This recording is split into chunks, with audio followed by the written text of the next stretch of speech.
How's it going, everybody? I was kind of inspired recently to get this SL-8200 out.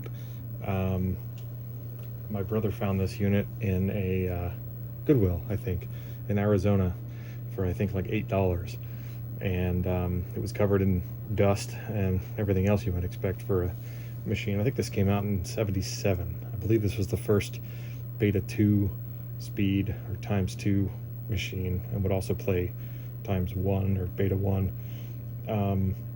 This one I pretty much just put belts on it, clean the tape path, clean some controls, and it works.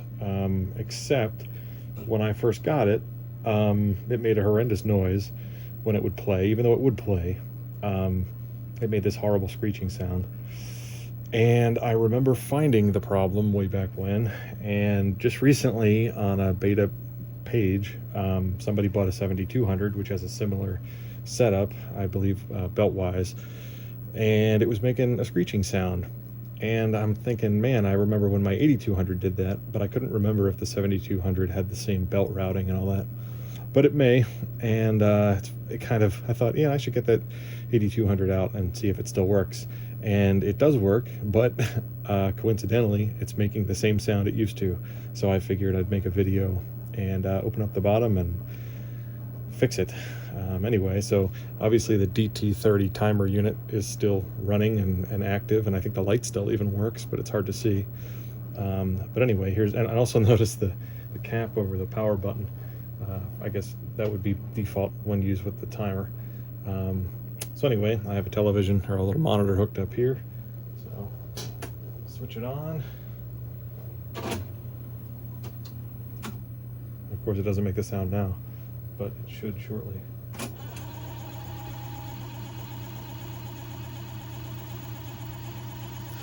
So you can see it's playing, and the picture looks pretty good. Unfortunately, though, it sounds terrible. And when I had this apart before, there are some belts guided by a pulley, or a set of pulleys, and the pulleys are the bushings are dry, and that's what's making that horrendous sound. So let's flip it over and take the bottom off and see if we can get to the problem and show you what it is.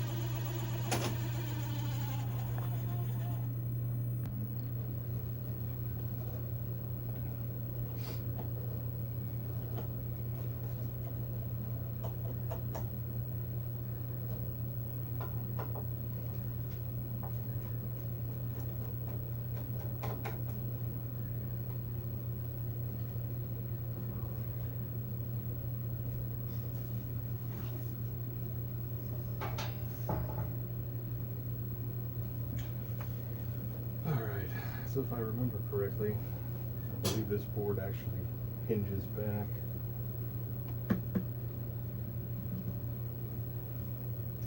Or am I wrong? Probably wrong. No. Let's unplug it before I zap myself. It's pretty clean inside.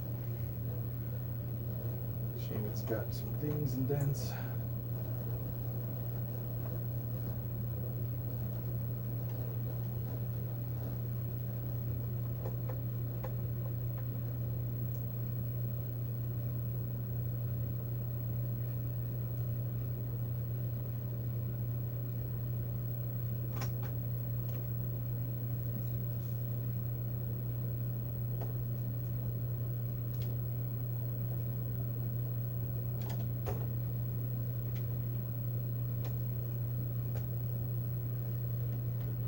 So it sort of hinges, but be very careful of these connectors back here. I'm just going to kind of open it up. Just sit it carefully like that. So let me focus that better. All right, hopefully that's a little bit better.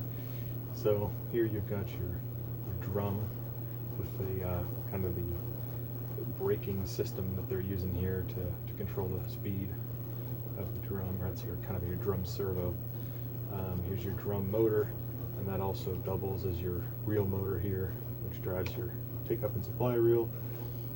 Looks like we got a split nylon pulley there, So that should be fun later when that breaks. Here's your capstan flywheel. Here's your capstan motor, which I believe that was added to the 8200 to change speeds to give you your beta 2 speed mode.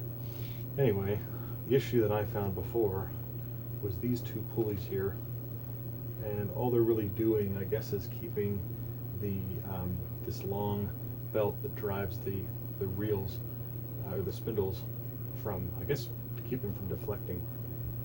Or I'm not really sure what else that would be doing. They're just changing the plane a little bit that it rides in. But anyway, it's these right here, at least last time it was, that were squealing like crazy. And there's little E-clips on there, and if you can get the E-clips off without losing them, that would be the best way to do it. Would be to take these rollers off, clean the shafts with some alcohol, and then apply some, I guess some grease to that might be the best. I can't imagine they're spinning super fast, so let's do that. I'm going to work to take those off, and I'm going to pause the camera so you don't hear me cussing. This is a family-friendly video. And with video magic, there they are. Don't forget, these go on the E-clip side, these little washers here. And here are your E-clips, which amazingly, I didn't lose. But I've got some extras if I need them. All right, so I'm gonna clean the two shafts that these ride on, and I'm gonna probably use either some white lithium grease or phono lube, or yeah, I'm not sure what I'm gonna use on that just yet. I mean, it is probably an oil light bushing. Maybe I'll just put a little bit of oil on that. I just hate for the oil to run and get anything else. So I see no sign of grease, so I'm not exactly sure what I did to this originally. My guess is I took a drop of turbine oil with a spout and just put a drop in there. It got quiet, and I moved on to something else. So I'm not even sure if I took these rollers off the first time.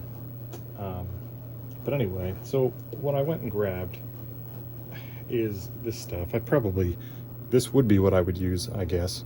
I'm sure I'll get schooled in the comments on, don't use that, oh my God. And you know what? If I learn something, fantastic. So I would normally use this, and I'll show the product that someone else could maybe find that I would maybe use. I think I would maybe also use like a Zoom spout turbine oil or something like that, just a very little amount. But what I'm gonna try, because I have it, is this Omni Lube 350. And this is actually what the CED video disc guys recommend or what RCA was using to put in video disc bearings and bushings and things for the platter. And the neat thing is, it kind of sticks. It's kind of, I want to say stringy, but it's kind of like snotty in a weird way, and it kind of sticks to where you put it. So since I have this, I'm kind of curious if this will last any longer. So I'm gonna try this. 1,000,001 uses. Obviously, don't get it on the belts. That would cause you a headache. And never remove these reinforcement bars. I'm sure if you remove those, the whole thing will go cattywampus, and it'll probably screw up the alignment and all kinds of other stuff. So don't move it. What am I doing? Tiny bit there. Now I'm going to start swearing again, putting these back in. So we're going to pause the video for a sec. Okay, alternatively, bear with me. You can also, if you're not a dope like me, there's a Phillips screw down here that holds this entire assembly in, and you can just take it out.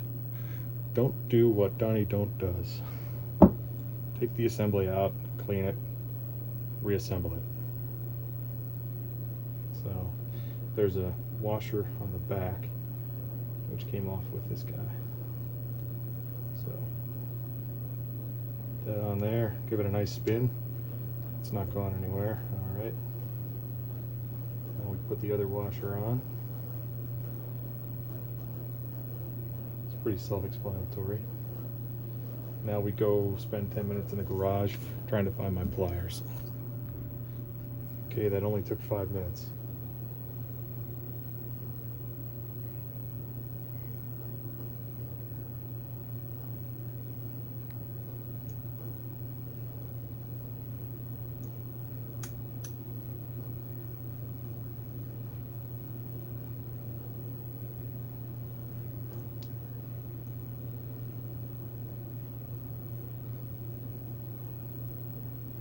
It's a lot easier when you're not trying to work in amongst the jungle of stuff.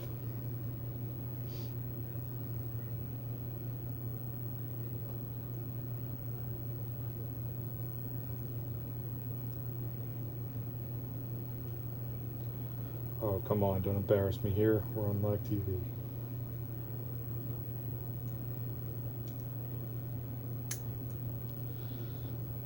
Alright. You can only go in one way because there's a little keyway there. So we'll put this back in and it'll probably still make the noise. Alright, that's back in. Belts are in the groove. Put this back on here. These brackets are really in the way.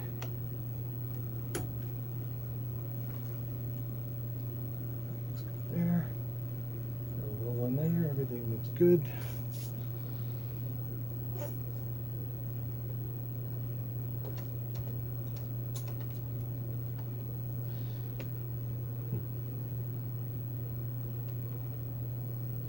A lot of these old units, there's actual mechanical record play switches. I just happen to see one right here, and that probably handles a different function, record play, something like that. Always something worth checking. If you got problems, clean that out with some deoxit. Give it a working back and forth. It'll act just like a cassette recorder. You know, sometimes you get an old cassette player and it just all it does is make horrible squealing sounds. Normally it's that record play switch really makes the circuit act funny because so many things are routed either incompletely or incorrectly when you've got a dirty switch. So, worth checking. That's one of the first things I would do, and I'm sure I did that back when I put belts on this.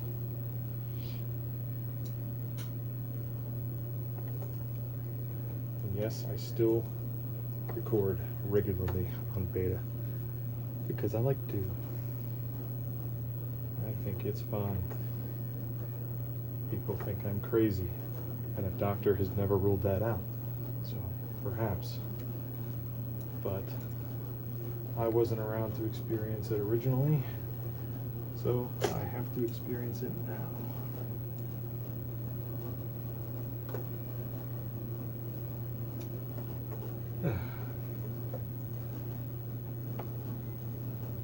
Never a great idea to loosen these up until you got them all lined up. Don't want to cross thread anything. Okay.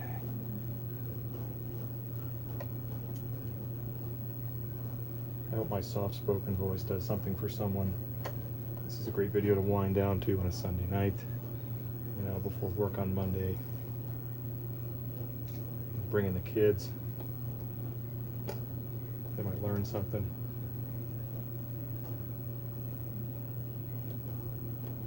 Did I seriously just tighten all these up? I just said, don't do that. I just did it a second time.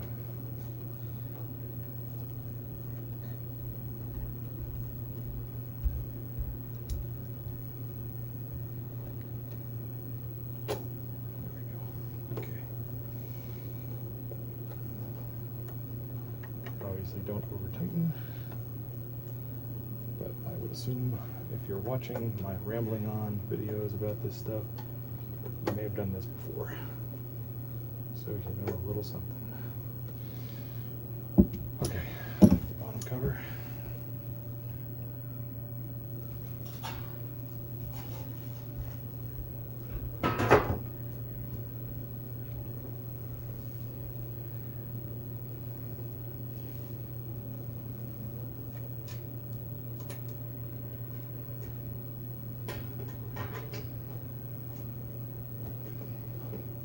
This is enthralling.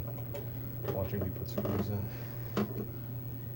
This is what everybody, like and subscribe. This is what it's all about.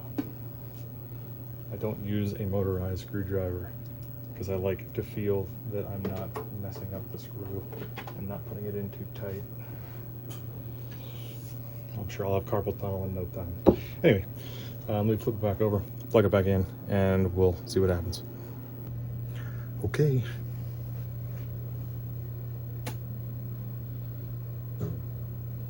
Signal.